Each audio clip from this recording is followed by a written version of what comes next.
Oi, gente, o meu nome é Yasmin Will, sou aluna do Instituto Federal de Rondônia, Campus Cacoal, e estou aqui representando o Grupo 4, composto por Andriele Costa, Giandra Silva e Rian Pablo, sendo todos integrantes do primeiro ano A de Agropecuária. E vim para falar um pouco sobre a doença de Huntington e a síndrome do X frágil. Em 1972 foram completados 100 anos da descrição da doença de Huntington, e só sabia-se que se chamava doença autossômica dominante. Isso significa que ela não está ligada ao sexo. O defeito genético pode ser transmitido tanto para um filho homem quanto para uma filha mulher. Dominante quer dizer que basta um dos genitores, ou pai ou a mãe, apresentar o defeito genético para que a doença seja transmitida. Assim, cada pessoa que tem hereditariedade tem 50% de chances de herdar a doença. Em 1983, se descobriu que o defeito genético da doença ficava numa região chamada braço curto do cromossomo 4, e 10 anos depois, o gene de Huntington foi descoberto e chamado de expansão de trinucleotídeos. Esse trinucleotídeo é como se fosse um bloquinho construtor do DNA. E na região do braço curto do cromossomo 4, se viu que na fita de DNA portadora do defeito genético, a repetição de bloquinhos denominados CAG, citosina, adenosina e guanina, se repetia em um dos alelos uma quantidade maior que 36 vezes. Então, essa expansão de trinucleotídeo na porção 15 do braço curto do cromossomo 4 dá origem à doença de Huntington, e esse gene foi batizado de gene da huntingtina. Ocasionando a produção de uma fita muito longa da proteína, se tem que essa proteína mutante é tóxica para o próprio cérebro. Esse defeito genético causa degeneração progressiva em várias partes do cérebro, especificamente no corpo estriado e córtex cerebral.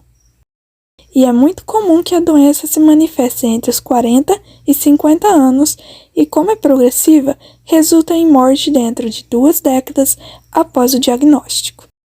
Os sintomas dessa doença são espasmos e outros movimentos involuntários, problemas musculares como rigidez e contração, movimentos oculares lentos ou anormais, problemas de postura e equilíbrio e dificuldade de engolir ou falar.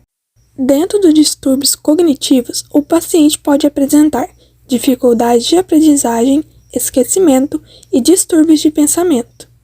Os distúrbios psíquicos podem ser depressão, irritabilidade, tristeza e insônia. O diagnóstico pode ser dado através de resposta a um questionário, em um exame físico geral, em uma revisão do histórico médico familiar do paciente ou em uma série de outros exames neurológicos e psiquiátricos. Por fim, o tratamento inclui medicamentos antidepressivos e cuidados paliativos para as fases mais sintomáticas da doença.